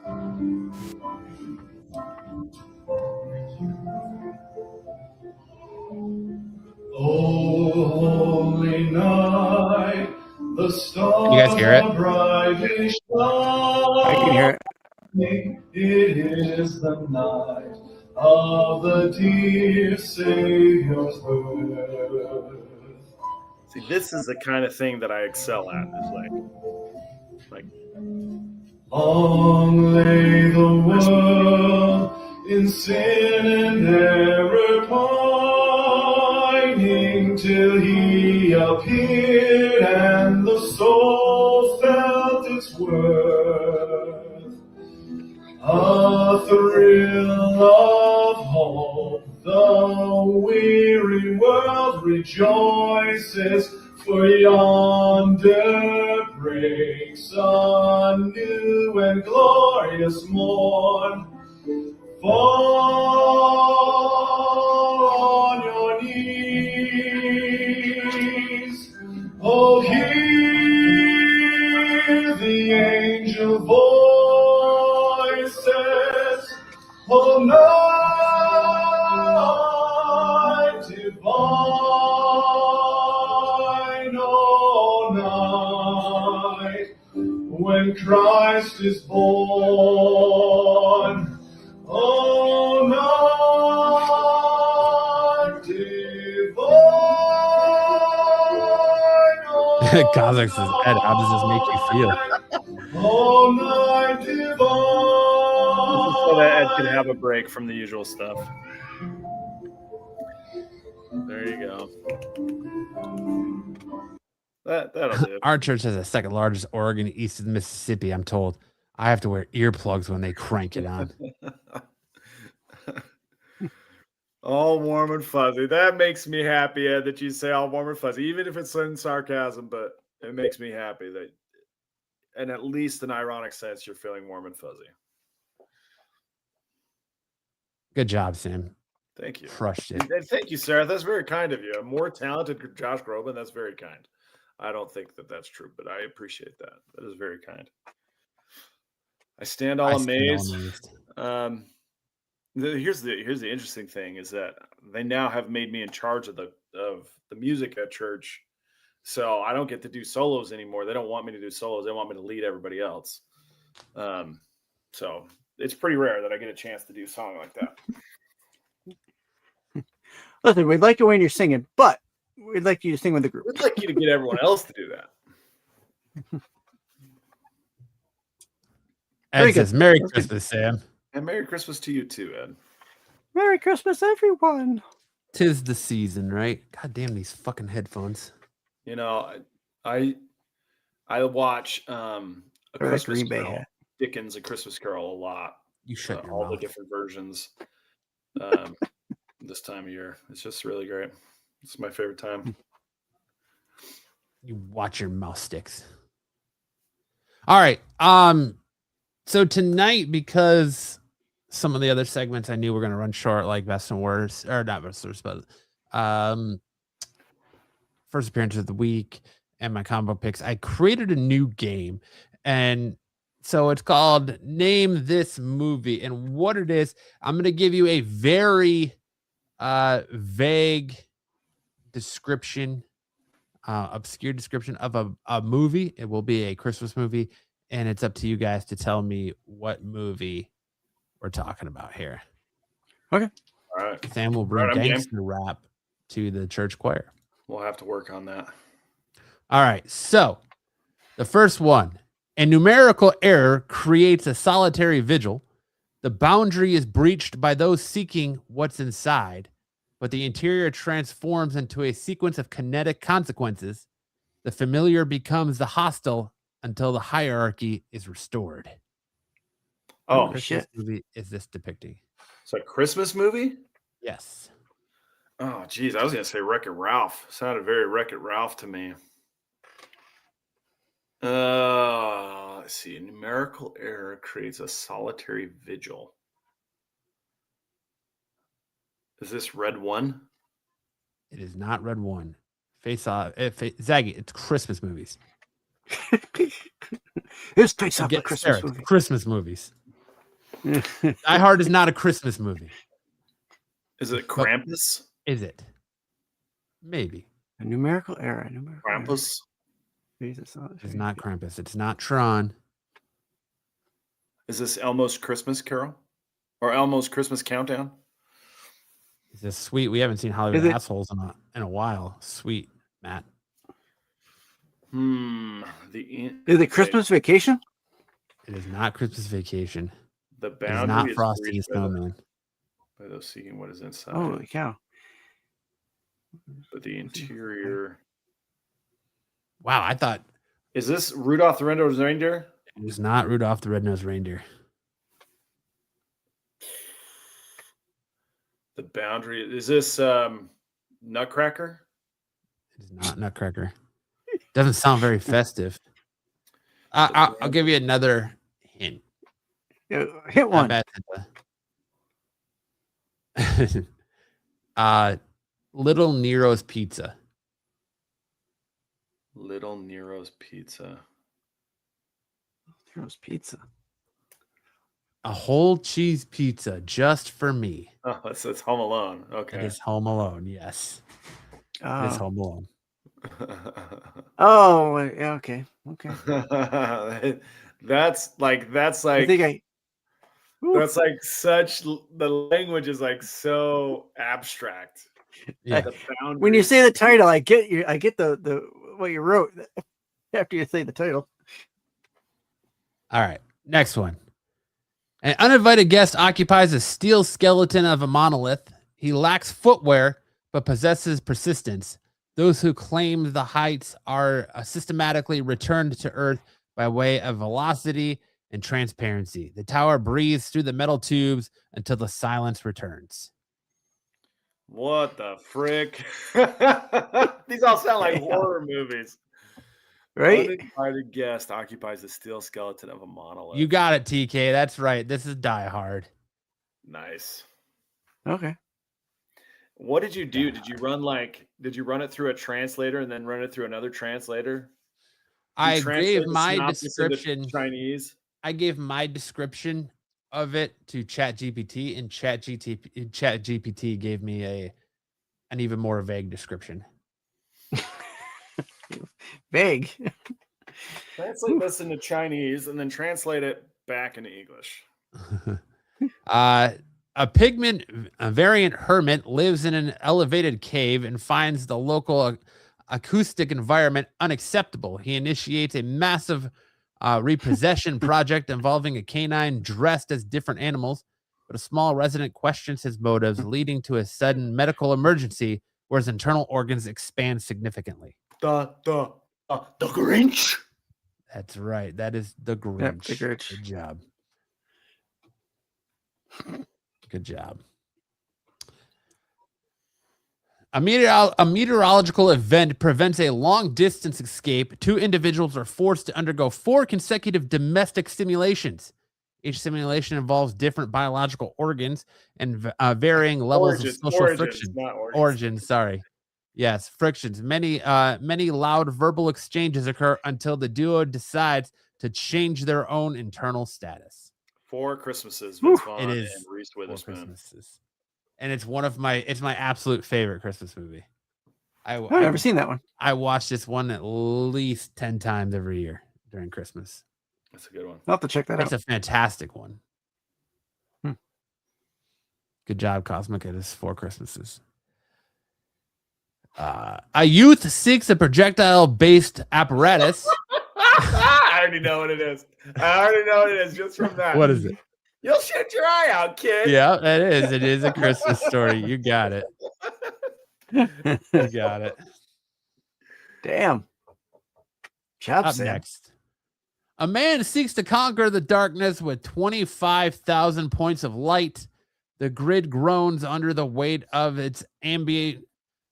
It's Christmas vacation. Ambition, yeah. An unwanted traveler arrives in a metal box and empties his waste into the earth. A captive forest dweller causes chaos, and a missing tribute leads to a tactical kidnapping. In the end, the sky burns and a plastic icon is destroyed. Oh my This God. is Christmas vacation. If you've got HBO Max, Tyson, you need to watch 4 Christmases. And you're right, Sticks. It is National Lampoon's Christmas Vacation. 1,000 points of light. It's a beaut, Clark. It's a beaut. The gift that keeps giving all year round, Clark. Good job, guys. You get it. Way to go on that game. Hope you enjoyed that. Christmas vacation. That's the one I watch a lot. Maybe we'll have to do that with some other movies sometime. But now that leads us into everyone's favorite game. Of course, we can't end the year. I know we've got one more episode of SNS, but we can't end the year without having a Dom game. So let's That's right. get into Taxable it. or not taxable? That's the question. That's right. Yeah, let's know. This is where we do it right here. Is this taxable? Is it non-taxable? It's the Dom game.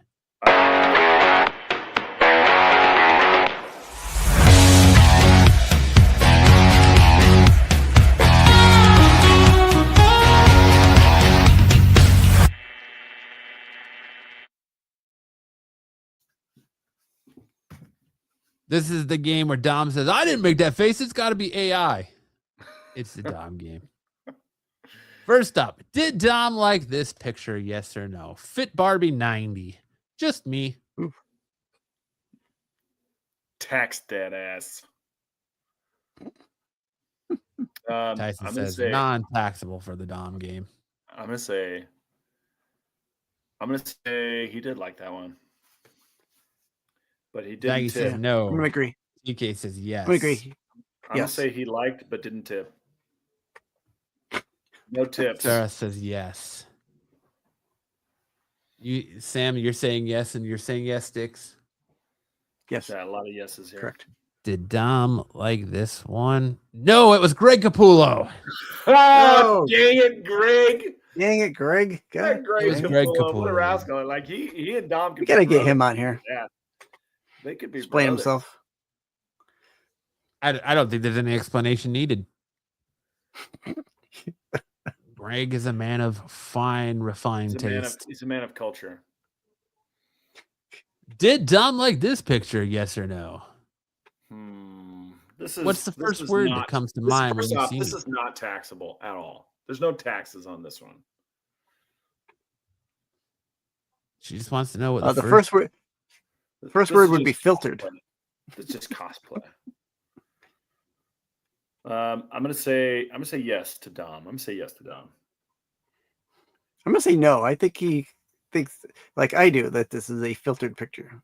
And no tax on these tips. No tax on these tips. On these tips or on these tits?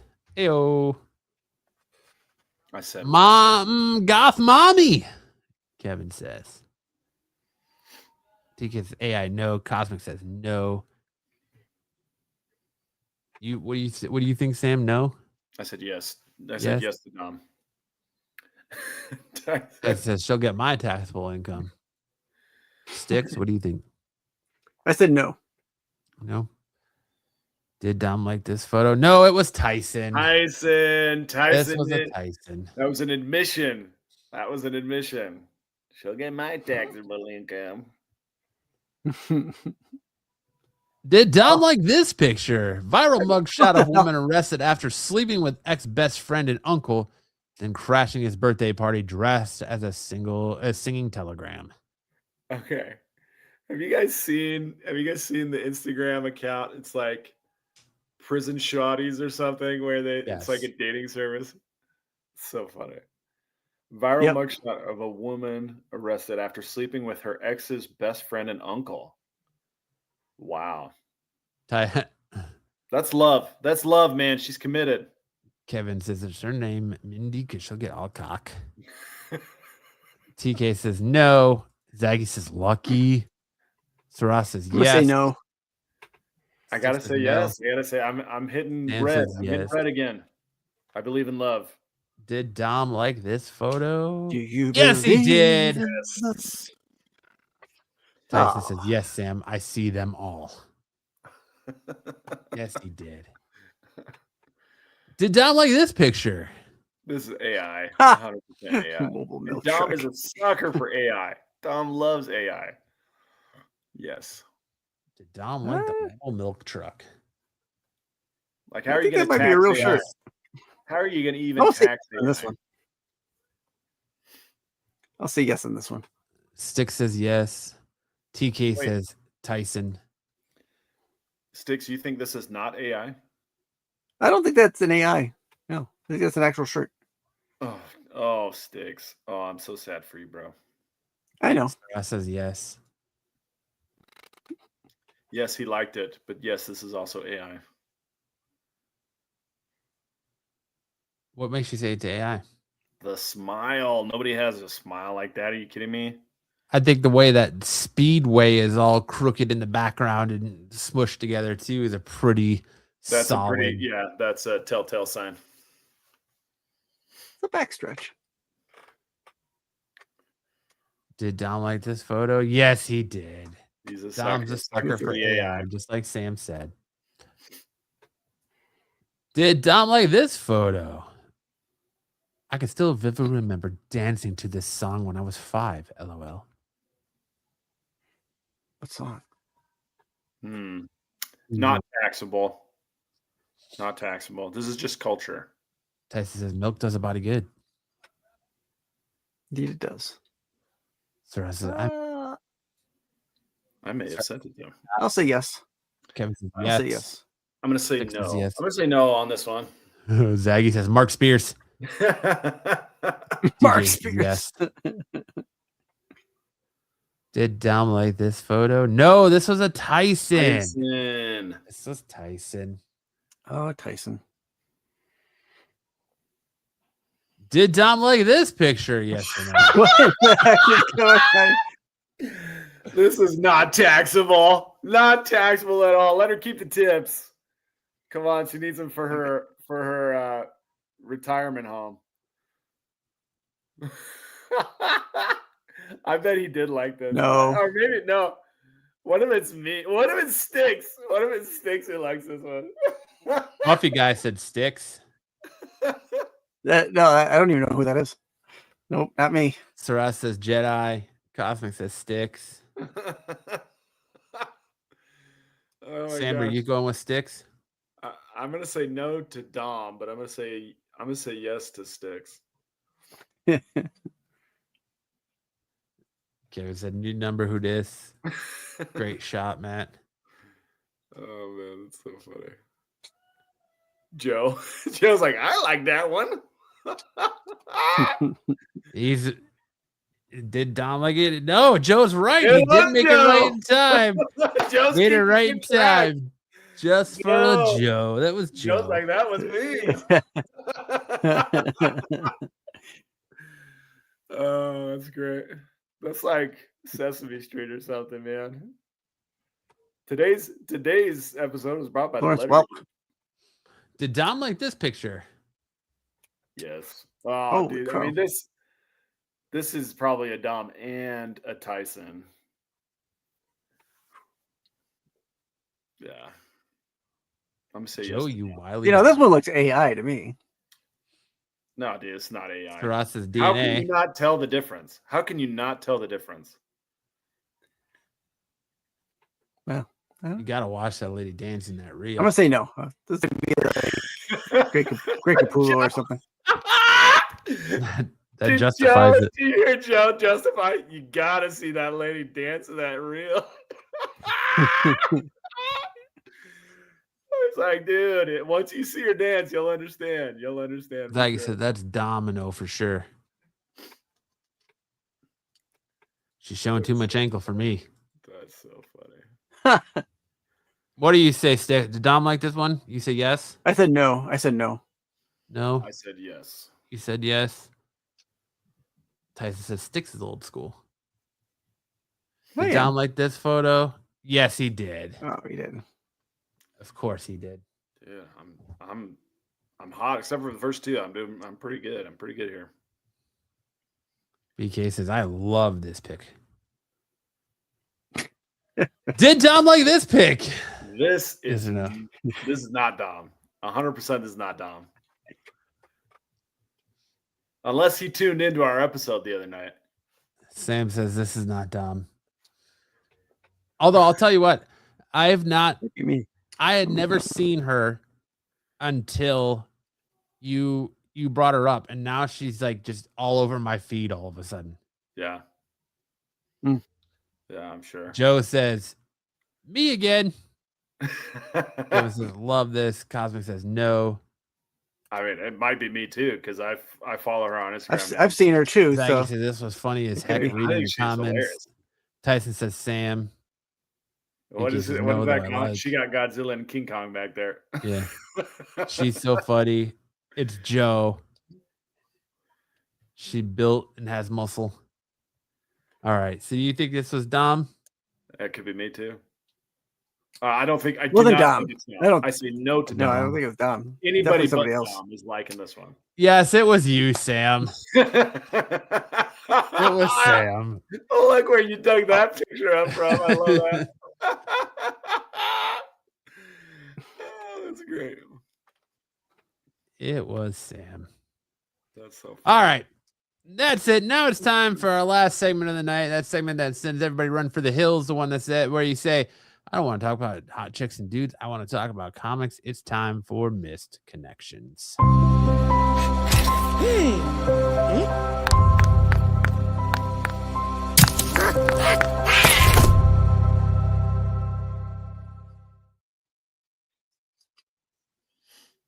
Joe says, I like the cut of your jib, Sam. Yeah, I appreciate it, Joe. Thank you. Santa's Good Girls, DMV. He's picking them up at the DMV. Looking for an attractive Online, fam. Looking for an attractive woman that wants to show Santa what a good girl she can be. I even have the costume. Picking them up at the DMV. Careful, Grandma. He's even Come got the on, costume. Santa. I mean, there's got to be somebody important. out there with the Santa fetish, right? That's got to be a thing, right? Oh, sure. It's That's gotta the be a whole. thing. That's the whole premise of the Santa Claus too. Joe says DMV is in my area. DC, Maryland, and Virginia. Are you outing yourself, Joe? Is this your post? It's Joe. Are you looking for Santa's good girl, Joe? I mean, you got the beard. Domestic violence? No, I don't think so, Jeanette Saggy. I think Joe just outed himself. Joe even just said, I have the beard. You do. Joe, you sly dog, you. I do have the beard. You sly dog, Joe. We caught you. We're catching on to you, Joe. We got him, ladies and gentlemen. We got him. Santa lost his sleigh license.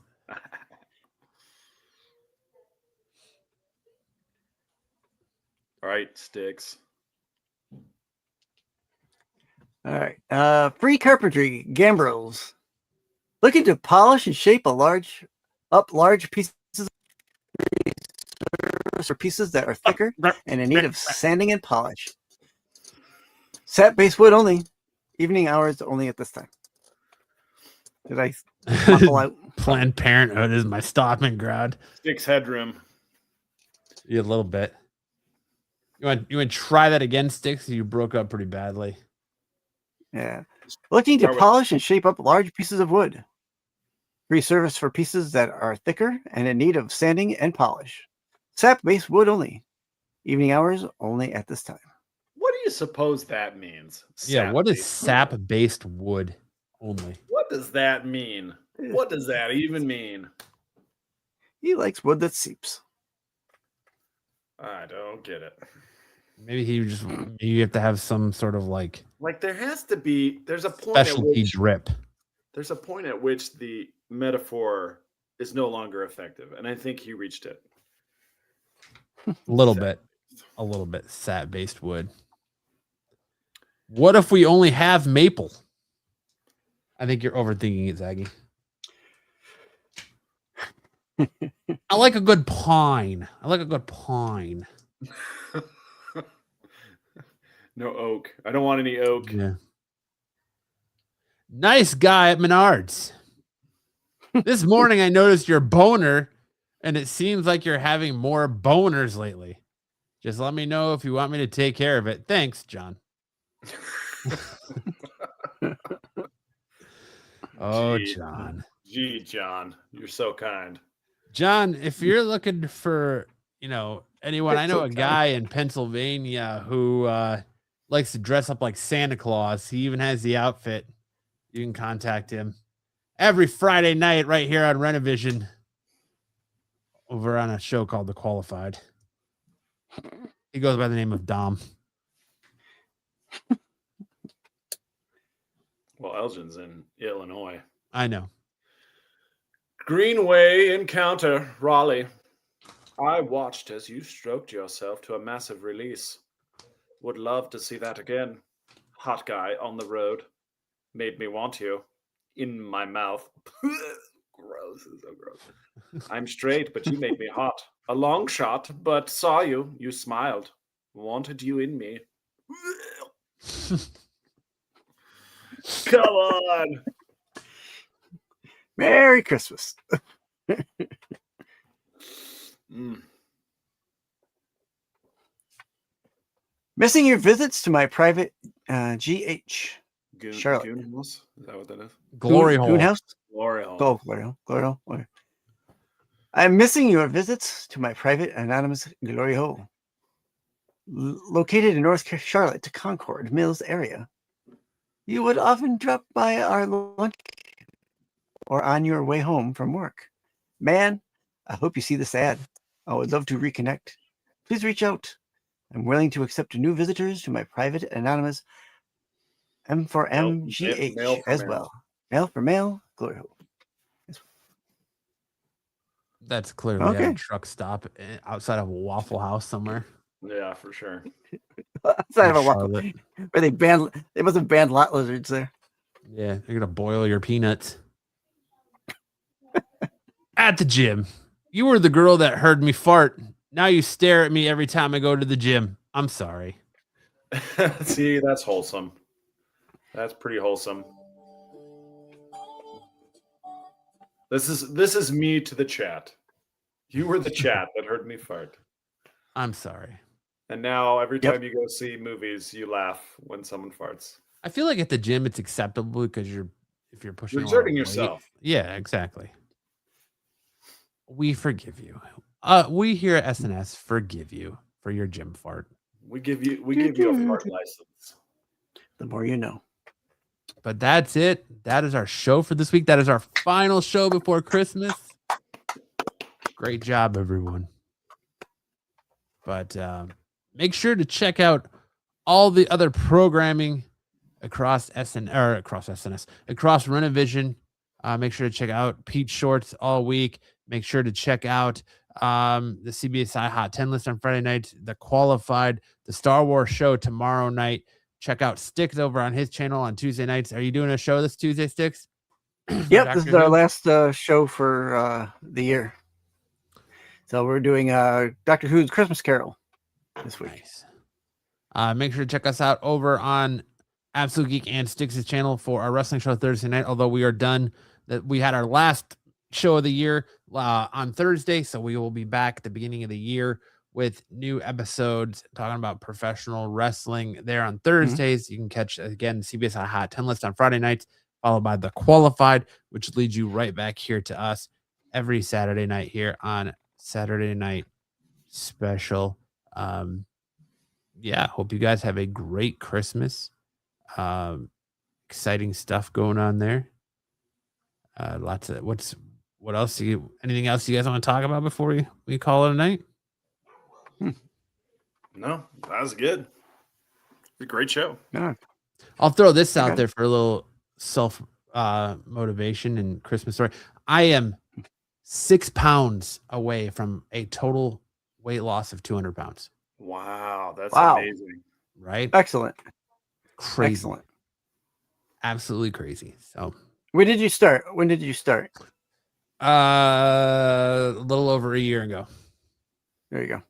Okay, there you go. So That's it was my goal to hit a total weight loss of 200 pounds by the end of the year, and hopefully I can do that. I got 2 weeks left to do it, so we'll see if I can. But 6 pounds away. amazing. I have faith. Like, you're doing good. Good job. So that's why I say when my tits hang down to my knees, it was not a joke.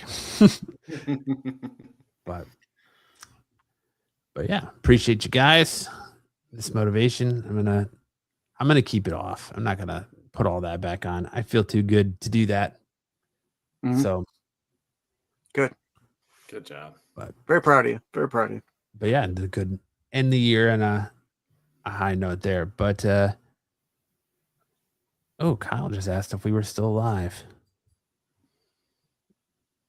Just about to. Oh well. Trying to type just about to end, and it says synopsis. But yeah, make sure to join us next Saturday, as it will be the last SNS of the year. We'll be ending the year right. SNS, I'm going to try and get Kyle to come on and join us for that show.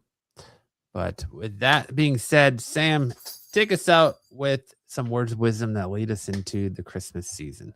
Yeah, absolutely. You guys have yourselves a merry little Christmas. Remember the people in your life who might need a little extra help this year, and it's always great to spread some holiday cheer by dusting off the old pocketbook and handing out some goodness to your fellow man.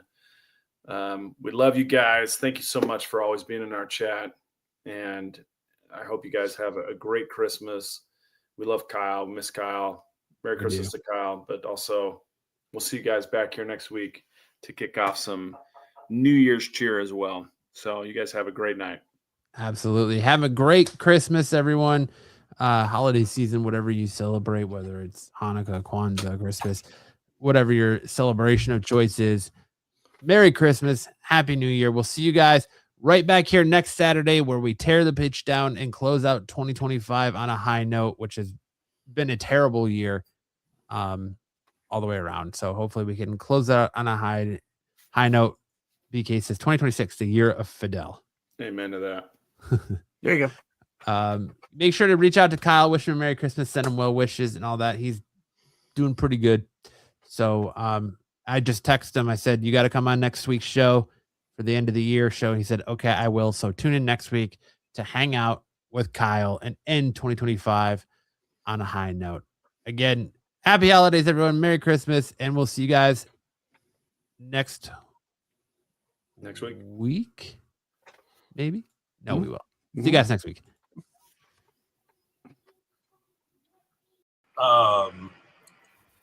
Either you've got me confused with somebody else, or this is a joke.